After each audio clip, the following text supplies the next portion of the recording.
Oikeudenmukainen yhteiskunta on turvallinen yhteiskunta kaikille siellä eläville.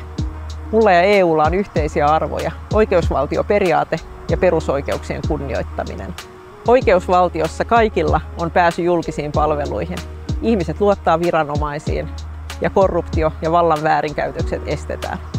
Oikeusvaltiossa ihmisillä on oikeuksia, mutta myös velvollisuuksia toisiaan ja muuta yhteiskuntaa kohtaan. Mulle kaikkein tärkeintä on suojella elämää. Luontokato ja ilmastokriisi pitää pysäyttää, jos me aiotaan selvitä ihmiskuntana. Elämän suojelemiseen kuuluu ihmisten välinen oikeudenmukaisuus, reiluus ja tasa-arvo.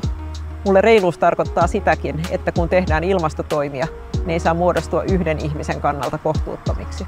Suomen pitää myös jatkossa olla aktiivisesti rakentamassa oikeudenmukaisempaa Eurooppaa ja koko maailmaa. Myös siten suojellaan elämää. Olen Tuire Kaimio, eläinten kouluttaja, tietokirjailija, kaupunginvaltuutettu ja yrittäjä.